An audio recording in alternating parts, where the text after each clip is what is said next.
Hi hello friends, എല്ലാ കൂട്ടുകാർക്കും സ്വാന്തനം 2 സീരിയലിലെ ഇനി വരാൻ പോകുന്ന ഒരു അടിപൊളി എപ്പിസോഡിൻ്റെ റിവ്യൂയിലേക്ക് തന്നെ സ്വാഗതം. ചാനൽ ആദ്യമായിട്ട് കാണുന്നതെങ്കിൽ ഒന്ന് സബ്സ്ക്രൈബ് ചെയ്ത് ലൈക്ക് ചെയ്ത് സപ്പോർട്ട് ചെയ്യാൻ മറക്കരുതേ. അങ്ങനെ ഇനിയും കേൾക്കാൻ പോകുന്നത് എന്നാണെങ്കിൽ നമ്മുടെ ആലോകിൻ്റെ ക്രെഡിറ്റ് കാർഡ് എടുത്തുകൊണ്ട് പോയി ഒരുപാട് പർച്ചേസ് ചെയ്യുന്നുണ്ട് നമ്മുടെ അനു. അതൊട്ടും തന്നെ ആലോകിന് ഇഷ്ടപ്പെടുന്നില്ല.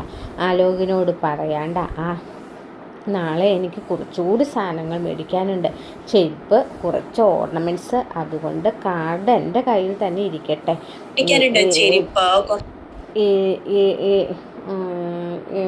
എന്ന് പറയുകയാണ്. എടി, നീ മര്യാദയ്ക്ക് കാർഡ് താടി എന്ന് പറയുമ്പോൾ ഇല്ല, ഞാൻ തരുന്ന പ്രശ്നമില്ല. പ്രശ്നം ഞാൻ ടെക്സ്റ്റൈൽസിൽ പോയിട്ട് ഈ ഡ്രസ്സുകളൊക്കെ വാങ്ങിച്ച് കഴിഞ്ഞപ്പോഴേ ഒരു സാധനവും കൂടി വാങ്ങിച്ചു എന്ന് പറഞ്ഞിട്ട് കത്തി എടുത്ത് അങ്ങോട്ട് കാണിക്കുക കേട്ടോ. എന്നിട്ട് ആലോകിനോട് പറയുന്നുണ്ട്, കഴിഞ്ഞ പ്രാവശ്യം എൻ്റെ കയ്യിലെ കത്തി നീ മാറ്റി, അതുകൊണ്ട് ഈ കത്തി ഞാൻ പുതിയതായിട്ട് വാങ്ങിച്ചു. ഇനി എൻ്റെ അടുത്ത് കളിച്ചിട്ടുണ്ടല്ലോ, കുത്തി കൂടലെടുക്കും ഞാൻ എന്ന് പറഞ്ഞിട്ട് അനു ഞാനും അവിടുന്ന് പോകണം. അലോകാണെങ്കിൽ ഇല്ല, ഇവിടെ നിന്ന് കഴിഞ്ഞാൽ ശരിയാവില്ല. സാധാരണ സമാധാനം കിട്ടുന്ന വീടായിരുന്നു. ഇവൾ വന്നതോടുകൂടി തന്നെ എൻ്റെ സമാധാനം അങ്ങ് പോയി എന്ന് പറയുകയാണ്. ശേഷം അലോകിനോട് നമ്മുടെ അച്യുതൻ പറയുക, നീ ഇങ്ങനെ ഒരു ആയി പോയല്ലോടാ, നീ ഒരു പൊട്ടനായി പോയല്ലോ. കൈ കൊടികൂടെ അവൻ കൈ അങ്ങോട്ട് കൊട്ടിക്കൊണ്ട് പറയാം, അവളുടെ കയ്യിൽ കൊടുത്തിട്ടാണോടാ നീ ക്രെഡിറ്റ് കാർഡ് അവക്കടെ കൈ കൊടുത്തിട്ടാണ് ഇവിടെ വന്നിട്ട് ആഘോഷിച്ച് എന്ന് പറയുമ്പോൾ, അച്ഛാ അവൾ അവൾക്ക് കൊടുത്തതല്ല, എൻ്റെ പേഴ്സിൽ അടിച്ചു മാറ്റിയതാ, കാര്യം ഞാൻ അറിഞ്ഞില്ല. അപ്പോൾ അച്യുതൻ പറയുന്നുണ്ട്, മര്യാദയ്ക്ക് നിനക്ക് ചേട്ടൻ നല്ലൊരു വിവാഹാലോചന കൊണ്ടുവന്നതല്ലേ, അത് അമേരിക്കയിൽ നിന്നുള്ള വിവാഹം, കോടീശ്വരി ആയിരുന്നു. കല്യാണം കഴിഞ്ഞ് നിന്നെയും കൂട്ടിക്കൊണ്ട് അവൾ അമേരിക്കയ്ക്ക് പോകാൻ വരെ അവർ പറഞ്ഞതല്ലേ. അതിനിടയ്ക്ക് ഈ അനു ആരെങ്കിലും കെട്ടി തലയിലായിക്കോട്ടെ എന്ന് നീ വിചാരിച്ച് പോരായിരുന്നോ? അവളെ കല്യാണം കഴിക്കാൻ വന്ന ജീവനെ വെറും ഒരു ബാങ്ക് ഉദ്യോഗസ്ഥനല്ലേ. അയാളൊക്കെ ആ ജീവനേക്കാളൊക്കെ എത്രയോ മുകളിലാണ് നമുക്ക് വന്ന ആലോചന നിനക്ക് വന്നത്. എന്തിനാടാ നീ അവളെ തട്ടിക്കൊണ്ടു പോകാനൊക്കെ പോയത്? അവളുടെ ശത്രുത ഒഴിവാക്കിയിട്ട് ആ അമേരിക്കക്കാരെ വിവാഹം കഴിച്ച് നിനക്ക് അമേരിക്കയിലേക്ക് പോയി കൂടായിരുന്നോ? അച്ഛാ, അതിന് ഇനി ഈ സമയം വൈകിട്ടില്ല. നീ പറഞ്ഞത് ശരിയാടാ, നിൻ്റെ വിവാഹം കഴിഞ്ഞ കാര്യം അവരറിഞ്ഞിട്ടില്ലല്ലോ, അമേരിക്കയിലുള്ള പെൺകുട്ടി. അതുകൊണ്ട് ഇവിടെ ഇങ്ങനത്തെ ഒരു വിവാഹം കഴിഞ്ഞ കാര്യം അറിയിക്കണ്ട. അപ്പോൾ നമുക്ക് ആലോക പറയുന്നുണ്ട്, അവരറിഞ്ഞാൽ പ്രശ്നമാവില്ലേ? എന്ത് പ്രശ്നം? എത്രയും പെട്ടെന്ന് നീ ഒഴിവാക്കി വിട, എന്നിട്ട് അമേരിക്കക്കാരെ നിൻ്റെ വിവാഹം ഞാൻ നടത്തി തരാടാ. അത് ചേട്ടനെ കൊണ്ട് എങ്ങനെയെങ്കിലും ഒക്കെ പറഞ്ഞ് ഞാൻ സമ്മതിപ്പിച്ചോളാം. അങ്ങനെയാണെങ്കിൽ എൻ്റെ ജീവിതം രക്ഷപ്പെട്ടു അച്ഛാ, അല്ലെങ്കിൽ എൻ്റെ ജീവിതം നായ നക്കി എന്ന പോലെ അനു നക്കിയ പോലെ ആയിപ്പോയി എന്നൊക്കെ പറഞ്ഞിട്ട് അലോക് ഇങ്ങനെ പുറത്തുകൊണ്ടിരിക്കുക കേട്ടോ. എന്തൊക്കെ സംഭവിച്ചാലും ശരി, ഞാൻ അമേരിക്കക്കാരിനെ കെട്ടിയിരിക്കും എന്നൊക്കെ പറഞ്ഞ അലോക് ഇങ്ങനെ പുറകുറുക്കും കേട്ടോ. അതിനുശേഷം അനുവിൻ്റെ അമ്മ ഗോമതിയുടെ അടുത്തേക്ക് സംസാരിക്കാൻ പോകട്ടോ. ഗോമതിയുടെ കയ്യിലുണ്ടായിരുന്ന ബക്കറ്റ് വെള്ളം അങ്ങനെ തന്നെ അനുവിൻ്റെ തലയിലേക്ക് ഒഴിക്കുകയാണ്. നീ കാരണം നീ പോയോ നീ കാരണം ഈ വീട്ടിൽ ഒരു സമാധാനവും ഇല്ല. നിനക്കറിയാമോ, ജീവൻ്റെ വീട്ടുകാർ 1 കോടി രൂപ നഷ്ടപരിഹാരം ചോദിക്കുന്നത്. 1 കോടി രൂപയോ? അത് എങ്ങനെ ഉണ്ടാക്കുമെന്ന് അറിയാതെ ഈ വീട്ടുകാർ നട്ടം തിരിഞ്ഞുകൊണ്ടിരിക്കുകയാണ്. നീ കാരണം ഈ വീട്ടിലെല്ലാവരും ആത്മഹത്യ ചെയ്യുന്ന രീതി വരെ എത്തി നീ നിൽക്കാടി. നീ കാരണമാണ് ദേവിമോൾക്ക് അവളുടെ കുഞ്ഞിനെ നഷ്ടപ്പെട്ടത്. നീ അലോകിനെ സ്നേഹിച്ചുകൊണ്ടാണ് അവൻ ഈ വീട്ടിലേക്ക് വന്ന് ദേവിമോൾക്ക് ഈ ദുരന്തം ഉണ്ടായതെന്ന് അതെൻ്റെ മക്കൾ ഇതുവരെ അറിഞ്ഞിട്ടില്ല. അങ്ങനെയൊക്കെ ഇങ്ങനെ അനുവിനെ തോരാ ചീത്ത പറഞ്ഞുകൊണ്ടിരിക്കുകയാണ് നമ്മുടെ ഗോമതിനെ കാണാൻ അനു വീടിൻ്റെ മുറ്റത്തേക്ക് വന്നു. പിന്നെ പറയണ്ടല്ലോ. ഗോമതിക്കാണെങ്കിൽ ഉള്ള കാര്യമൊക്കെ പിറുപിറുത്തോണ്ടിരിക്കുക. അങ്ങനെ ബാധ്യതയൊക്കെ വന്നു. ദുരന്തം ഉണ്ടായി. അതെൻ്റെ മക്കൾക്ക് ഇതുവരെ അറിഞ്ഞിട്ടില്ല. രണ്ടാമത്തെ കാര്യം, നീ കാണുന്നത് ഇപ്പോൾ 1 കോടി രൂപയുടെ ബാധ്യതയാണ് വീട്ടിൽ വന്നിരിക്കുന്നത്. എല്ലാത്തിനെയും കാരണം നീ ഒറ്റ ഒരുത്തിയാടിയെന്ന് പറഞ്ഞ് പ്രായിക്കൊണ്ട് ഗോമതി അകത്തേക്ക് കയറി പോവാം. കയ്യിലുള്ള വെള്ളം മൊത്തം മേത്തേക്ക് ഒഴിച്ചു. ഇതൊക്കെ കേട്ട അനു പൊട്ടിക്കരയുക കേട്ടോ. മുത്തശ്ശി പറയും. അപ്പോൾ അതും കണ്ടുകൊണ്ട് മുത്തശ്ശി വരാം. മുത്തശ്ശി അറിയുന്നുണ്ട്, മോളെ ഞാനാണ് നിന്നെ ഗോമതിയുടെ അടുത്തേക്ക് പറഞ്ഞു വിട്ടത്. അവൾ ഇങ്ങനെ ചെയ്യുമെന്ന് ഞാൻ വിചാരിച്ചില്ല. സാരമില്ല മോളെ, വീട്ടിൽ ഇപ്പം ഇത്രയും പ്രശ്നമൊക്കെ ഉണ്ടായതുകൊണ്ട് അവൾ നിൻ്റെ അടുത്തേക്ക് ദേഷ്യമൊക്കെ കാണിക്കുന്നത്.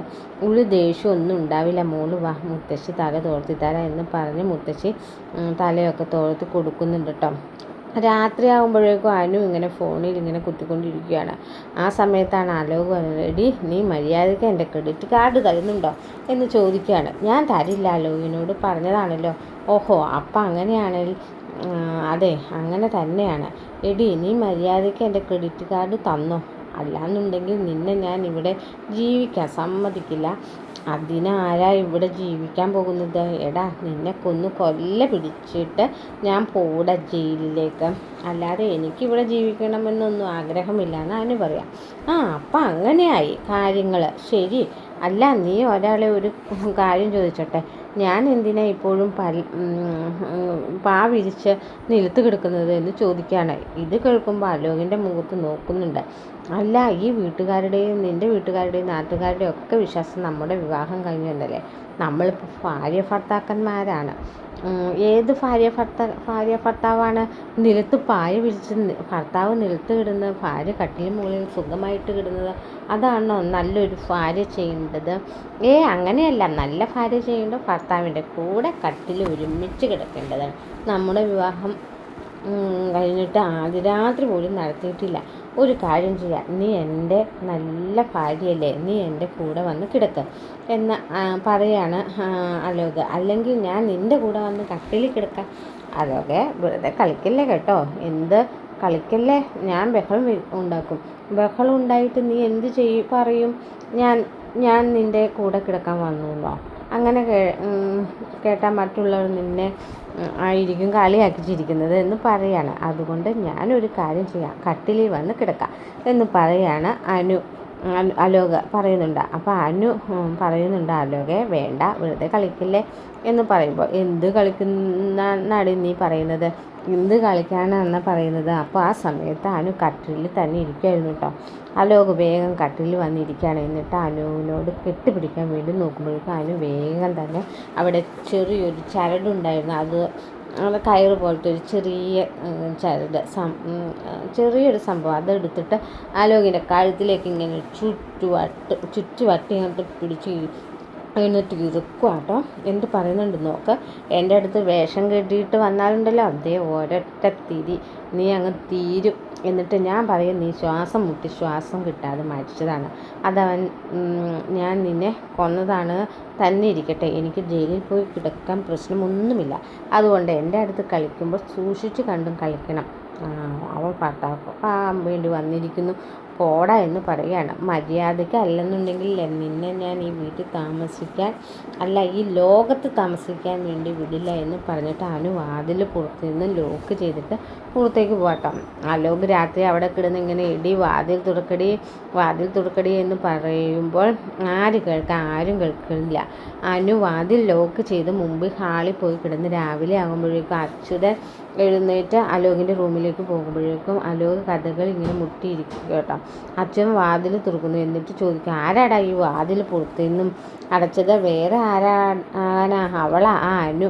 അവരുടെ ശല്യം ദിവസം പോകുന്തോറും കൂടി വരുവാണല്ലോടാ. അതെ, അവൾ ഇന്നലെ രാത്രി ഒരുപാട് എന്നെ ഭീഷണിപ്പെടുത്തി അച്ഛ. ഭീഷണിപ്പെടുത്തിയെന്നോ? അതെ, അവൾ അച്ഛ വിചാരിക്കുന്ന പോലെ ഒന്നും അല്ല. അവൾക്ക് നല്ല ആരോഗ്യമാണ്. അത് ശരിയാണല്ലോ, അവൾക്ക് നല്ല ആരോഗ്യമാണ്, അതെനിക്ക് മനസ്സിലായി. അവളുടെ ഒറ്റ അടിയിൽ നീ നിലത്ത് മൂക്കും കുത്തി വീണവനല്ലേ നീ എന്ന് പറയാണ് അച്ഛ. എന്നെ കളിയാക്കല്ലേ, അവൾ ഒഴിവാക്കാൻ എന്തെങ്കിലും വഴി പറഞ്ഞതാ അച്ഛ എന്ന് പറയുമ്പോൾ, എടാ അവളെ നീ ജീവിതത്തേക്ക് വിളിച്ചു കൊണ്ടുവന്നത്, ഈ വീട്ടിലേക്ക് വിളിച്ചുകൊണ്ട് വന്നപ്പോൾ എന്നോട് ചോദിച്ചിട്ടാണോ? അല്ലല്ലോ. അതുകൊണ്ട് അവളെ ഒഴിവാക്കേണ്ട ഉത്തരവാദിത്വവും നിൻ്റെ മാത്രമാണ്. പിന്നെ ഒരു കാര്യം ഒഴിവാക്കുകയാണെങ്കിൽ എത്രയും പെട്ടെന്ന് ഒഴിവാക്കണം, 1-2 ദിവസത്തിനുള്ളിൽ തന്നെ. കാരണം ആ പെൺകുട്ടി ഉണ്ടല്ലോ, അമേരിക്കക്കാരി, അവർ മിക്കവാറും നാട്ടിലേക്ക് അടുത്ത മാസം വരും. അങ്ങനെ അവർ നാട്ടിലേക്ക് വരുവാണെങ്കിൽ നിൻ്റെയും ആ പെൺകുട്ടിയുടെയും വിവാഹം നടത്തണം എന്നുണ്ടെങ്കിൽ അനു ഈ വീട്ടിൽ നിന്ന് പോയിരിക്കണം. അല്ലടാ മോനെ, ഞാൻ ഒരു കാര്യം ചോദിച്ചോട്ടെ? നിങ്ങൾ വിവാഹം കഴിച്ചത് വണ്ടിയിൽ അവൾ താലി കാറിൽ നിന്ന് എടുത്തിട്ടാണെന്നാലോ നീ പറഞ്ഞത്? അതെ അച്ഛാ, അങ്ങനെ തന്നെയാണ് അവൾ ചെയ്തത്. അപ്പോൾ വിവാഹം നിയമപരമായി നിങ്ങൾ രജിസ്റ്റർ ചെയ്തിട്ടില്ലല്ലോ? ഇല്ല അച്ഛാ, ഇല്ല. നിയമപരമായിട്ട് പോയിട്ട് അവളുടെ കഴുത്തിൽ താലി പോലും കിട്ടിയിട്ടില്ല. അപ്പം കൊള്ളടാ, അവൾ ഇവിടുന്ന് ഒഴിഞ്ഞു പോവുകയാണെങ്കിൽ ഒരിക്കലും നിനക്ക് നീ വിവാഹം കഴിച്ച പേര് ഉണ്ടാകത്തില്ല. അപ്പോൾ നിനക്ക് ആ അമേരിക്കക്കാരിനെ കെട്ടി സുഖമായിട്ട് കെട്ടാൻ പറ്റും. അതല്ലേ അച്ഛൻ ഞാൻ പറഞ്ഞത്, ഇവളെ ഒഴിവാക്കണമെന്ന്. ഇവളെ ഒഴിവാക്കാൻ ഒരു വഴി കണ്ടുപിടിക്കാം. ഇപ്പോൾ ചേട്ടനും ഇവളുടെ ഭാഗത്താണല്ലോ എന്ന് പറയുകയാണ്. അതെ, വലിയച്ഛൻ ഇപ്പോൾ അവളുടെ ഭയങ്കര കാര്യമാണ്. എന്താ കാര്യമെന്ന് അച്ഛനെ ഞാൻ പറയാതെ തന്നെ അറിയാലോ. മിത്രയുടെ ജീവിതം അവിടെ സേഫ് ആയിരിക്കണം. ആരും മിത്രേനെ ഉപദ്രവിക്കാൻ പാടില്ല. അതിനു വേണ്ടിയാണ് അനു ഇവിടെ സുഖത്തിലോടും സന്തോഷത്തിലോടും ഇരിക്കണമെന്ന് വലിയച്ഛൻ എന്നോട് പറയുന്നത്. അവൾക്ക് സുഖവും സന്തോഷവും ഒക്കെ ഞാൻ കൊടുക്കുന്നുണ്ട്. അവൾക്കിട്ട് നല്ലൊരു പണി കൊടുക്കുന്നുണ്ട്. രാത്രിയിൽ അച്ഛൻ നോക്കിക്കോ എന്ന് രാത്രി പണി കൊടുക്കും. അവൾ ഈ വീട് വിട്ട് നേരെ ദേവമംഗലത്തേക്ക് കയറിപ്പോകും എന്ന് പറയണം. അല്ല, നീ എന്ത് പണിയാണ് കൊടുക്കാൻ പോകുന്നത്? അല്ല, അറിഞ്ഞിരിക്കാനാണ്. സാധാരണ അവൾക്ക് എന്ത് പണി കൊടുത്താലും തിരിച്ച് നിനക്കാണല്ലോ കിട്ടുന്നത്. അങ്ങനെയല്ല അച്ഛാ, ഇന്ന് രാത്രി ഞാൻ കൊടുക്കാൻ പോകുന്ന പണിയിൽ അവൾ ഇറങ്ങി നോക്കിക്കോ എന്ന് പറയാണ്. അങ്ങനെ ആ രാത്രി അലോക് കൊടുക്കാൻ പോകുന്ന പണി വേറൊന്നുമല്ല കേട്ടോ, അനുവിനെ കയറി പിടിക്കാൻ വേണ്ടി പോവാട്ടോ. അപ്പോൾ അനു അലോകിന് ഇഷ്ടമൊന്നുമല്ല. അപ്പോൾ കയറി പിടിക്കാൻ പോകുമ്പോഴേക്കും ഇനി തൻ്റെ ഭാഗത്ത് നിന്ന് ഒരു ഉപദ്രവം ഉണ്ടായിട്ട് അനു ഓടിപ്പോക്കോളൂ എന്നാണ് അലോക് വിചാരിച്ചിരിക്കുന്നത്. പക്ഷെ അലോക് പിടിക്കാൻ വരുമ്പോൾ അനു ആ കത്തി കാണിച്ച് പേടിപ്പിച്ച് അലോകിനെ നിലത്ത് ചെയ്യുക കേട്ടോ. ഇതാണ് സംഭവിക്കുന്നത്. അല്ലാതെ അലോക് അനു ഓടിച്ചൊന്നും പോകില്ല. അലോക് നിലത്ത് തന്നെ കിടക്കും. അലോകിന് കത്തിയെടുത്ത് ഭീഷണിയൊക്കെ പിടുത്താണ്. ഇതാണ് നാളെ കാണാൻ പോകുന്ന ഭാഗം. അപ്പോൾ വീഡിയോ ഇഷ്ടമായാൽ ലൈക്ക് ചെയ്യുക, സബ്സ്ക്രൈബ് ചെയ്യുക, കമൻറ്റ് ചെയ്യുക. മറ്റൊരു വീഡിയോയുമായി നാളെ കാണാം. Okay, bye bye, take care.